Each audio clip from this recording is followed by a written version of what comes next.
Айтамга Солто коомунун курултайы Солто коомун нааразы кылды. Ал жыйынга Апаз Жумагулов, Мыктыбек Абдылдаев, Темир Сариев, Канат Исаев башында турган бир катар саясатчылар катышкан.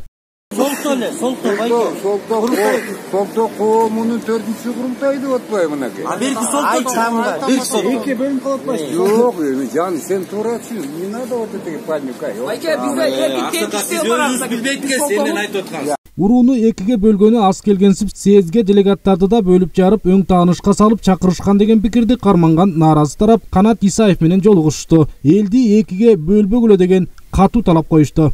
Азыр Солто эки тамга бөлүнүп атат. Солто Айтамгасы. Азыр эми анда айдарды экибизде мушташабыз. Партия бүтүп. Тууган калдык. Эми ошондо чындыкты сурап атабыз. Андай кылбагыла. Бизди конок катары чакырган экен. Эл көп чогуу Бирок ошол жерде аксакалдар столдо тургандар айтты. Эки бөлүнгө туура эмес. Туура эмес керек. Кыргыз элде бөлүнгөн. Туруп айтасыз. Тартбайке туура жагын айтып коюңуз эми буларга да. Биз укпайт экен биз.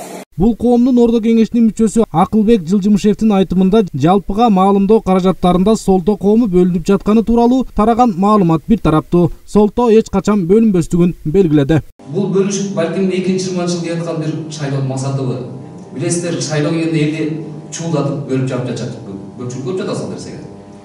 Эми балким ошол секирип жаткан бирок биз буну жол бербейбиз. Кандай бир саясий иш болобу, кандай бир коомдук иштер болобу сөз бул Ордо ишинде. Маалыматтарга караганда Айтамга коому 2007 жылы түзүлгөн, бирок Ай Солто уруусунун малына басылган белги болгондуктан көпчүлүктүн өтүнүчү аркылуу 2001 жылы Солто болуп өзгөргөн. Мындай жол менен президент мамлекетти трайбалисттик саясатка бурганын байкабай жатат. Бул бүгүнкүгө да, келечекке дагы коркунучтуу процесс болуп эсептелет. Бул курултайга баргандар жалаң чиновниктер. Алардын максаты бирөө эле. Тактап айтканда өздөрүнүн кландык адамдарын азыркы бийликке сунуштап, аларга кызмат алып берүү. Азыркы жүрүп жаткан аракеттердин артында кайсыл бир саясий күчтөр турушу мүмкүн деген пикирлер басымдуулук кылууда.